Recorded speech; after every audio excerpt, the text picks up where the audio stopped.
Stretch out the dreams from my mind. Granny's got the scoop, let's unwind. Birds are chirping, singing their tune. Mystery of the day coming soon. Cup of tea and a buttered scone. Start the day, we're never alone. Good morning, rise and shine. Granny's here with stories so fine. Good morning, off we go. To greet the world with a happy glow.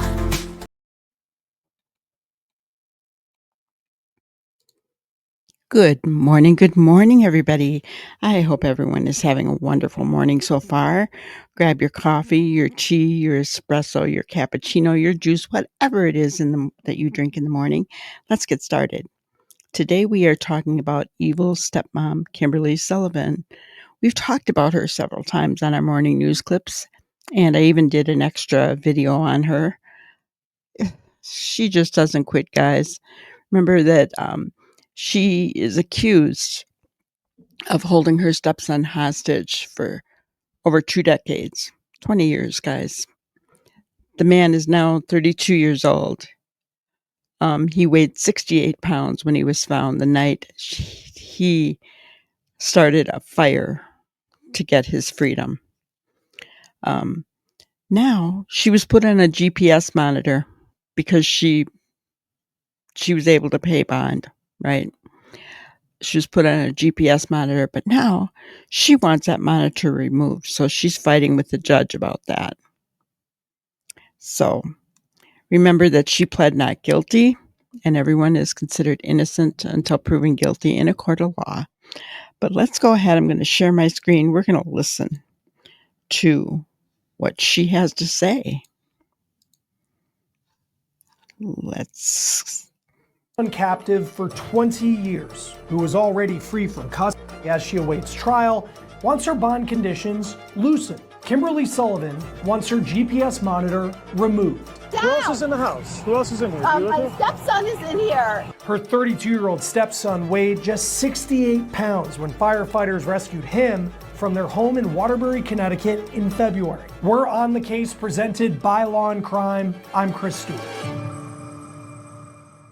The crime that Kimberly Sullivan's accused of is so heinous that law enforcement, prosecutors, even a judge have said it is some of the worst accusations they have ever seen. Allegedly holding her own stepson captive inside a home for 20 years in conditions like this.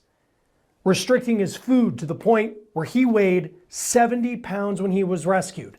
This man is 32 years old. But another part of this story that has fueled a lot of public anger is the fact that right now, Kimberly Sullivan isn't in a jail cell and she isn't eating meals prepared by the chefs of the local jail. Kimberly Sullivan's out on bond. She posted the $300,000 bond that the judge set for her after her arrest on March 12th. She has to be in touch with a probation officer, but on March 28th, ahead of her not guilty plea, the state of Connecticut asked for more restrictions on Sullivan, and the judge slapped her with a GPS tracker. Now Sullivan and her attorney are saying that condition is unfair. Sullivan's attorney filed this 15-page court document demanding the court take her off GPS monitoring. We'll dive into why Sullivan's defense team says she's the victim of an unfair decision in just a moment, but let's get you caught up to speed on this story that has shocked so many in Connecticut and beyond. I want to be clear that the story I'm about to tell you, Sullivan denies. Her attorney says that she was shocked to hear that she has been accused of such a crime and she has pleaded not guilty to the charges. The story for many of us began on March 12th with a 911 call from Kimberly Sullivan about a fire inside her home. Please hurry, it's 2 Blake Street, there's a fire. That's Sullivan's voice, and when firefighters arrived, they found her outside the house. Come on, come down. Come on, down. Who else is in the house? Who else is in here? My stepson is in here. How many other help people? him out. Listen, That's it, I have 2 cats. Everybody's out? Yes. But your stepson's still inside? Yeah, he's right here. Okay, yes. come out. Come down the road. Come on. It's not safe to stay here. Come on. All right, here he is. All right, my dog is shaking. I know. Come down here. That's true. 87 code 3 for a victim. Fire victim. Okay. Come on. My dog 87's right here. is. I Come know on. my dog. I know. Come on. I'm coming. Inside the home, they found a man who told them that this story, the story of what happened, began more than 20 years ago when he wasn't even a teenager. To this point, authorities have only identified Sullivan's stepson as male victim 1, or MV1. We learned that MV1 started living with Sullivan when he was just an infant. His biological mom has told the media that she had to give him up and give full custody to her ex-husband and his wife, Kimberly Sullivan.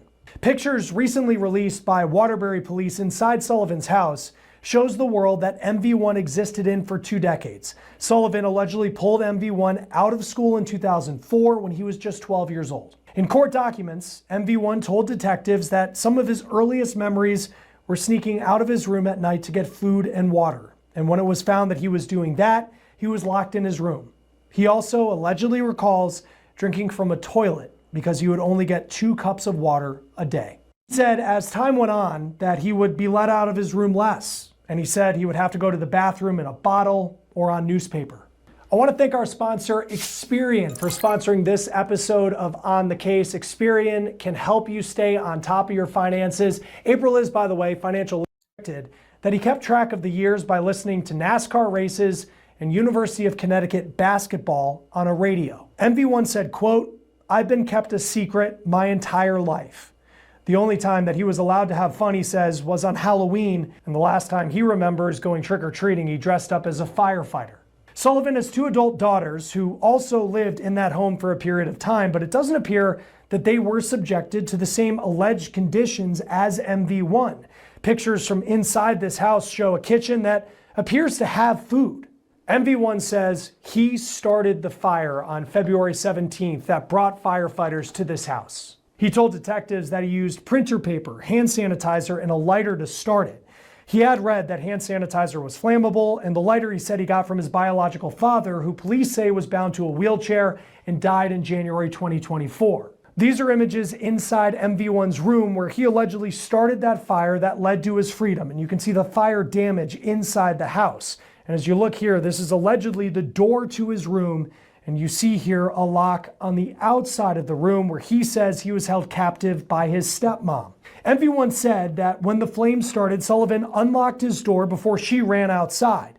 In court documents, MV1 said that even though Sullivan let him out, she still demanded he wash his face before firefighters arrived, seemingly afraid of what they would think of how he looked. MV1 told police that even though Sullivan was telling him to get up and get out of the house, he stayed on the floor as smoke filled the room. MV1 told police that he didn't get up because he wanted to force firefighters to get him because he believed that was his only way out. He also told police that he started that fire because he wanted his freedom. Sullivan's arrest didn't happen until weeks later on March 12th. Sullivan is facing charges including assault in the first degree, kidnapping in the second degree, and unlawful restraint in the first degree. And that gets us to the debate that's happening right now over what Sullivan's pretrial conditions should be. At her first court appearance, she was granted a $300,000 bond, which she posted the next day. That decision created a lot of anger because of what she was accused of. Ahead of the court appearance, where she was expected to enter her plea, the state of Connecticut filed this motion requesting a change to Sullivan's conditions. The state wanted house arrest and that she be monitored with a GPS tracker.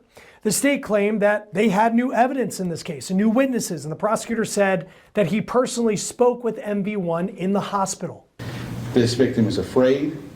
This victim lives in fear. I introduced myself to the victim, explained who I was. His first question in this fear is, why is she out walking around when I was locked up in a room for 20 years? He is following this That is interesting that he said that. Remember that he hasn't been to school since he was 11 years old, guys. Sad. Very sad. He was taken to his stepfather took him when he was just an infant. Can you imagine this child's life? After 11, they took him out of school. because they had noticed that the school had noticed that he was eating out of the garbage cans and stealing other kids' food, that kind of thing, you know.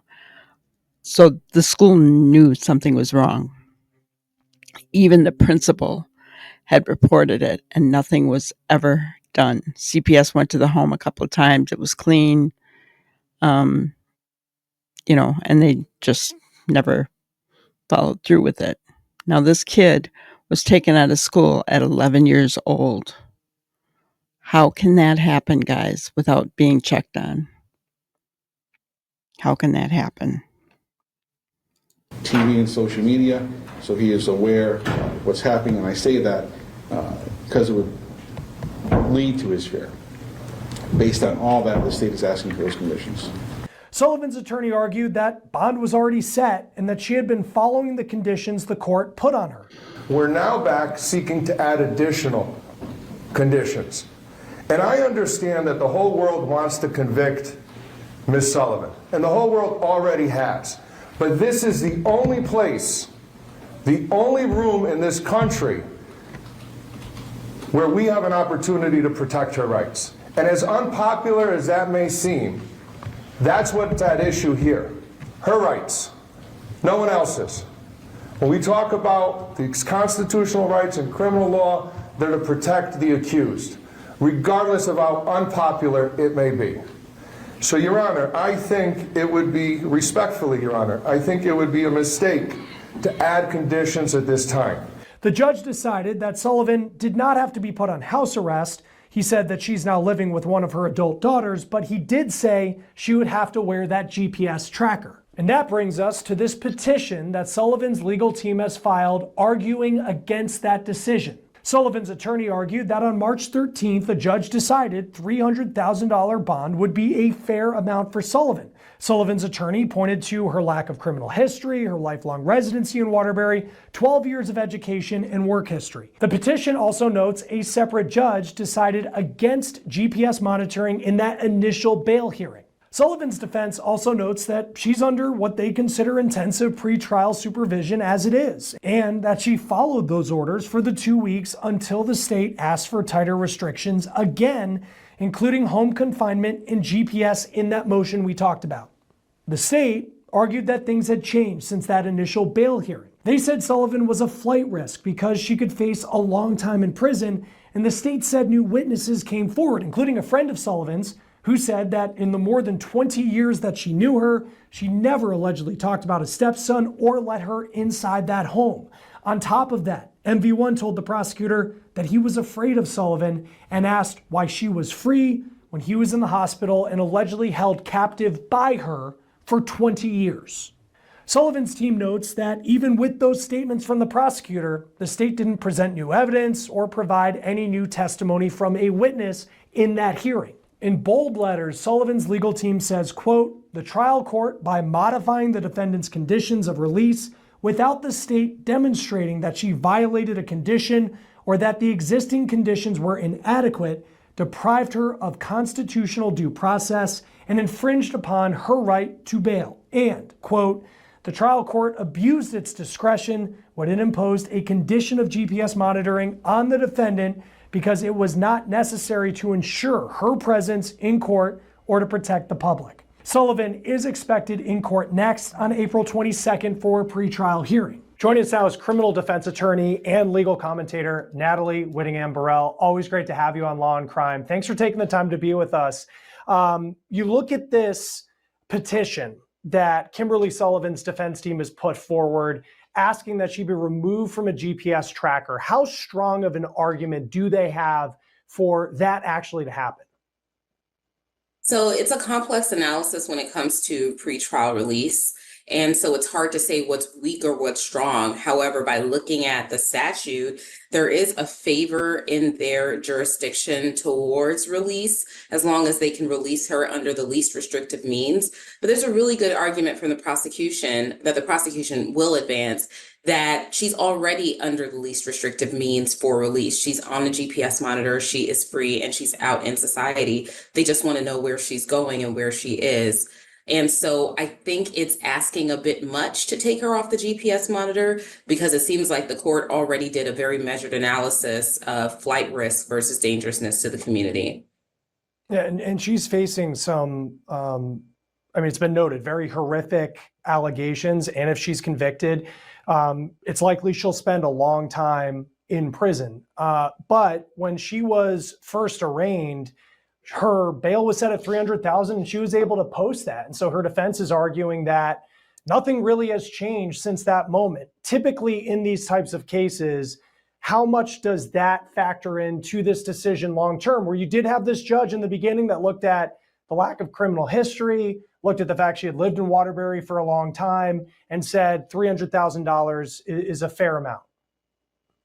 Yeah, so I think what has changed is that she is free. So a lot of times when a bond is imposed that is that high, the court is anticipating that she won't be able to make it. She was able to make that bond. And now, are you completely comfortable, even with that money hanging over her head that she could potentially lose, with letting her out? And the analysis really has to be about not only her flight risk, but also the risk to the community. You said her charges are very, very serious. That incentivizes someone to not want to show up to court, to not want to take care of this case, to want to run away. And so that does make her a flight risk inherently because of how serious the charges are. Typically for a judge, because it's interesting to think, is I wonder for this judge, when $300,000 was put down, the idea was that she would be held behind bars ahead of her trial. And then lo and behold, the next day she posts $300,000 and she's on her way. But the state also asked for $750,000 initially. So it wasn't a no bond situation. What goes into that negotiation, the jockeying back and forth between the defense and the prosecution and the judge in these cases to decide what a fair amount actually is? Right. So the prosecution is interested in making sure that their prosecution goes forward and that the person does not reoffend while they are out awaiting trial. And we have to remember that she is presumed innocent. The defense's interest is making sure that their client is out so that she can assist in her defense, because as a defense attorney, it makes your job a lot easier if your client is at liberty.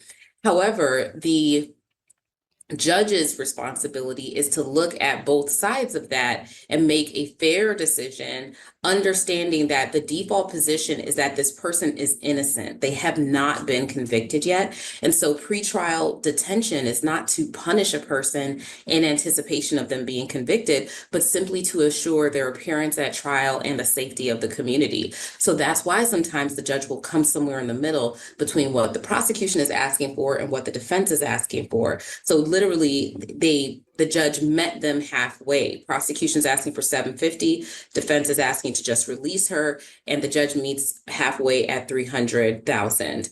And now that she is out, because that is still a hefty bond, I think that the court is now recalibrating and recalculating. I didn't anticipate that maybe she would get out on that, but I want to make sure that the community is safe while she's out and that she doesn't take off and go somewhere.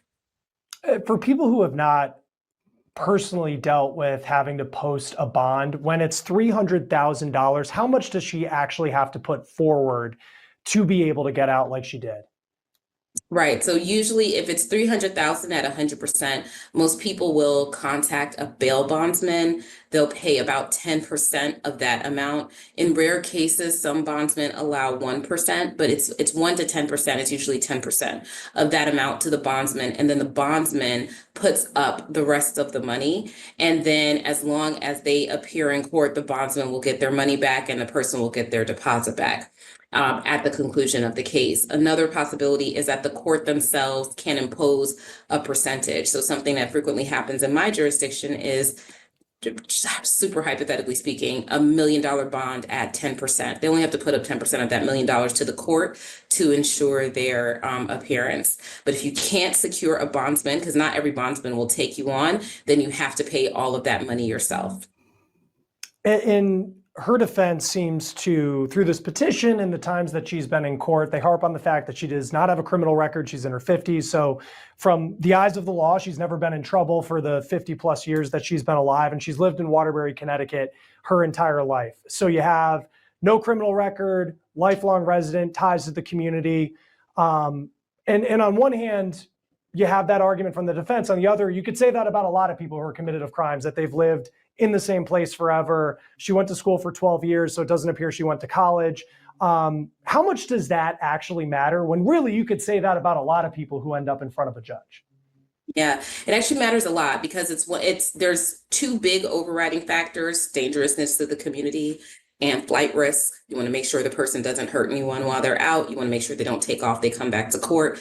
When you're talking about flight risk, the way that the court assesses flight risk is do they have ties to the community? How long have they been there? If you grew up there, you went to school there, and you're a person of advanced age, you're less likely to want to run away from there. Are they employed or unemployed, right? Have they gone to school, worked in the area? Do they have kids there? Do they own a home there? All of that makes a person less likely to run. And then when it comes to dangerousness, the court assesses things like, do they have prior convictions? Have they failed to appear in court before? Have they been arrested before? Because if you have a repeat behavior of this, it is more likely, although you can never predict, none of us are psychic, but it's more likely that that person might reoffend while out on bond. So those are very important. So if it was the other way around and she had a criminal history and many contacts with the criminal justice system and she had just moved to the area, it would have been less likely that the judge would have given her a $300,000 bond. He might have, or they might have imposed a bond of $1 million or no bond at all so that they couldn't get out. There is another part that the defense actually brought. So, guys, what do you think so far? In my opinion, how can she reoffend unless she gets a hold of another child, right? So this isn't going to be a case where she can do this again while she's out on bond. Okay. Is she going to flee? I don't know. She has 2 grown daughters, one that she's living with, right? Does she have the money to flee? I don't know. She was able to put up at least $30,000, right? She is maintaining her innocence, and I don't know how that's going to work. When the firefighters pulled out a 68-year-old male and they saw locks on the doors, and it seemed, and then you have the testimony from the old principal when he went to school, how he was stealing food and things like that, and reported it to CPS. So there, I think there certainly was enough to charge her with, for sure, right? Like I said, she's innocent until proven guilty in a court of law. I think that it would be wrong for them to take off the GPS monitor. I think he's scared, and with good reason, right? He is, as far as I'm aware, still in the hospital. He's got a long road. I mean, it isn't like all of a sudden he can just eat what he wants. His body will not take that. So they had to go slow with that, right? He's going to need psychological therapy, guys. Think about it. He's 30, 31, 32 years old now, right? He has only got a 4th grade education. Once he's healthy enough, he's going to be expected to provide for himself, right? How? Right? He's going to need to go back and be schooled again before he can ever really, he would, 11 years old, guys, you're not trained enough other than housework, right? So, he would have to learn how to do something, a trade or something, right? Or go back to school. He's got a long road ahead of him, a long road. And I feel horrible for him. I can't even imagine but he has to be afraid that she'll show up where he is, right? Keeping the GPS monitor on her, I, in my opinion, is a good thing.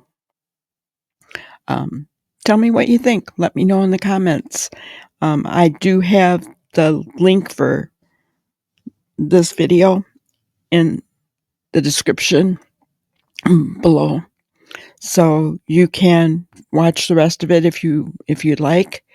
And we will keep an eye on this case.